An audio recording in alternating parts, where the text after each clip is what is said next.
নমস্কার। বাংলা ইন্ডাস্ট্রির ঘুণ ধরে গেছে। বাংলা ইন্ডাস্ট্রির আর কিচ্ছু নেই। আর কয়েকটা বছর বাংলা ইন্ডাস্ট্রি বলে যে কিছু থাকতো সেটাও আর কেউ চিন্তাভাবনা করবে না। বাংলা সিনেমার অবস্থা একদম তলানিতে গিয়ে ঠেকেছে। নমস্কার, আমি প্রত্যয়।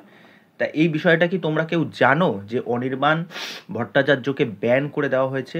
তিনি আর কোনো কাজের সাথে যুক্ত থাকতে পারবেন না, পরিচালনার কাজেও থাকতে পারবে না, এবং পরবর্তীতে তার প্রজেক্টগুলো যা আসছে সেইগুলোও কোনো রকম কাজ হবে না। কয়েক মাস আগে যে ব্যাপারটা হয়েছিল ফেডারেশন ভার্সেস গিল্ড, যে এটা নিয়ে এত রকম আলোচনা, এত মিডিয়া, নানা রকম প্ল্যাটফর্মে এটা নিয়ে, যে তাহলে কি সত্যি সত্যি মানে ইন্ডাস্ট্রিতে তালা ঝুলছে এরকম একটা ব্যাপার। তা অনির্বাণ ভট্টাচার্যকে ব্যান করে দেওয়া হয়েছে কেন? অনির্বাণ ভট্টাচার্যের রিসেন্টলি একটা গান আপনারা সকলেই শুনেছেন, হোলির গান, যেটা খুব পপুলার গেছে। তার পরবর্তী একটা গান আসার কথা ছিল, সেটা শ্যুট হওয়ার কথা ছিল, কিন্তু টেকনিশিয়ানরা বলেছে অনির্বাণ ভট্টাচার্যের সাথে কাজ করবে না, তাকে ব্যান করে দেওয়া হয়েছে কেন? এই ফেডারেশনের সাথে অনির্বাণ ভট্টাচার্যের কিছু একটা মতের অমিল হয়, এবং সেখানে অনির্বাণ ভট্টাচার্য বলে যে আমার এই জিনিসটা পোষাচ্ছে না, এবং ফেডারেশন বলে দেয় যে তোমার পোষাচ্ছে না, তোমার করতে হবে না, তোমার কাজ করতে হবে না, তোমাকে আমরা ব্যান করে দিলাম। এবং অনির্বাণ ভট্টাচার্য যে জিনিসটা করে, তিনি একটা আইনি পদক্ষেপ নেয়। তখন ফেডারেশন বলে যে ঠিক আছে, তোমরা আইনি পদক্ষেপ নিচ্ছ, যা করছো করছো, তুমি এটা করতে থাকো, কিন্তু তুমি কোনো সিনেমার সাথে বা কোনো কাজের সাথে যুক্ত হতে পারবেন না। এটা কোনো কথা? এই টেকনিশিয়ানরা ফেডারেশনের কথায় তো তারা তো মেতে গেলেন। এবার শুধু ভাবুন, যারা নিত্য নৈমিত্তিক, যারা এই যে টেকনিশিয়ানসরা আছে, যারা প্রত্যেক দিন কিছু না কিছু কাজ করে থাকেন, ওকে, কেউ খাবার ডেলিভারি করছে, বা কেউ লাইটিংয়ের কাজ করছে, বা আনুষঙ্গিক এই সমস্ত কাজকর্মগুলো করছে, যারা প্রত্যেক দিনের কিছু কাজের ভিত্তিতে টাকা পায়, ধরুন 1,000 টাকা করে পাচ্ছে, বা 700 টাকা করে পাচ্ছে, বা কিছু না কিছু একটা টাকা পাচ্ছে, তাদের অবস্থা কী হবে? তাদের সংসারটা কিভাবে চলবে, তাই না? এই যে যারা বলে বাংলা ইন্ডাস্ট্রির টাকা নেই, বাংলা ইন্ডাস্ট্রি ঠিকঠাক মতো করতে পারছে না, সেরকমভাবে ব্যাকআপ প্ল্যান নেই, এবার শুধু ভাবুন কেন বাইরের লোক আমাদের বাংলা ইন্ডাস্ট্রিকে নোংরা ভাষায়, কদর্য ভাষায় কথাবার্তা বলে। যখন কয়েক মাস আগে অনুরাগ কাশ্যপ কথাটা বলেছিলেন যে বাংলা সিনেমা ঘাটিয়া, বাংলা সিনেমা এখন কে দেখে, সবার খুব আতে লেগেছিল, সবার খুব গায়ে লেগেছিল, সবাই এটা নিয়ে ভিডিওতে বিরাট ফলাও করে বিরাট একটা বক্তৃতা রাখে। তা বাইরের লোকজন তো দেখতে পাচ্ছে ভাই, এই জিনিসগুলো প্রত্যেক দিন কিছু না কিছুভাবে কারোর না কারোর সাথে হয়েই আসছে। কয়েক মাস আগে যে ঘটনাটা ঘটেছিল, আমরা ভেবেছিলাম সেটার একটা মীমাংসা হয়ে গেছে, মুখ্যমন্ত্রী সেখানে যান, দেবদা যান, যাই হোক প্রসেনজিৎ চট্টোপাধ্যায় এবং অন্যান্য জিৎ ফিৎ সকলেই গেছিল। তাই যাই হোক ভাবলাম যে সব মিটমাট হয়ে গেছে।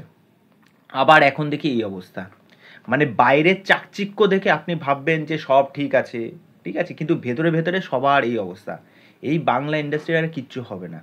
এবার ভাবুন, যারা প্রডিউসার আছে, যারা পরিচালক আছে, যারা পরবর্তীতে অনির্বাণ ভট্টাচার্যের সাথে কাজ করছেন, অলরেডি অনির্বাণ ভট্টাচার্য পরবর্তীতে যে সমস্ত কাজে সাইন করে ফেলেছেন, সেইগুলোর কি হবে? টেকনিশিয়ানরা তো বলে দিয়েছে অনির্বাণ ভট্টাচার্যের সাথে কোনো কাজ করবে না। তারা বলছে যে হয় তিনি ডিরেক্টরের জায়গায় থাকবেন, অথবা এই অ্যাক্টিংয়ের জায়গায় থাকবেন, দুটো জায়গা কখনো হবে না।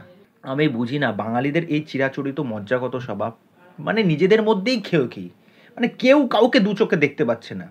কিছু না কিছু হলেই আমার বিরুদ্ধে কেউ কিছু কথা বলে, না তোমাকে আমি ব্যান করে দেবো, আমার বিরুদ্ধে কোনো কিছু হলেই না তোমার এই কথা পোষাচ্ছে না। আরে মানুষের মতামত থাকতে পারে না, মানুষ কিছু বলতে পারবে না, এটা কি ব্যান করে দেওয়া? তো এই করে করে যে পরবর্তীতে বাংলা সিনেমাগুলোর এই অবস্থা হচ্ছে, ভালো কোনো কন্টেন্টই আসছে না। আগে যেরকম লোকে বাংলা সিনেমা দেখতো, এখন কয়টা লোক বাংলা সিনেমা দেখতে যায়? এবং আপনারা যখন বলেন যে আপনারা ঠিকঠাক মতো বাংলা সিনেমা বলতে পারছেন না, বাংলা সিনেমার এখন সেই অবস্থা নেই, বাংলা দর্শক নেই, দর্শক সবই আছে। এখন আমাদের এখানে জওয়ানের মতো একটা সিনেমা আসে, স্ত্রী টুর মতো একটা সিনেমা আসে, আপনি শুধু গিয়ে দেখুন এখানে কালেকশানটা কী হয়, মানুষ কীভাবে সিনেমা হলে সিনেমা দেখতে যায়। এরকম খাদানের মতো একটা সিনেমা আসছে, ওকে, তা সবই আছে, বিষয়টা হচ্ছে ওইটাই, নিজেদের মধ্যেই খেয়ে নিজেদের মধ্যেই শত্রুতা, নিজেদের মধ্যেই ইগোর লড়াই, এই করে করে আর ইন্ডাস্ট্রি কখনো চলে না, ঠিক আছে? এই নোংরামিটা, এই হিপোক্রেট চিন্তাভাবনা, এইগুলো বন্ধ হওয়া দরকার। আপনাদের নিশ্চয়ই এই বিষয়টা জানা ছিল না, কিন্তু এটা কিন্তু অলরেডি হয়েছে। আর আমি বুঝতে পারলাম না এই বিষয়টা নিয়ে কোনো বড় বড় চ্যানেল কোনো কিছু বললই না, মানে কি তাদের সত্যি কিছু যায় আসে না, জানি না। তা যাই হোক, এই বিষয় নিয়ে তোমাদের কি মতামত সেটা অবশ্যই আমাকে কমেন্ট করে জানিও। অনির্বাণ ভট্টাচার্য খুব পছন্দের একজন অভিনেতা, এরকম একটা ঘটনা ঘটেছে, আমার মনে হয়েছে এই বিষয়ে কথা বলা অবশ্যই দরকার। তোমাদের মতামত জানার অপেক্ষায় থাকলাম। চলো আজকে এখানে, বাই।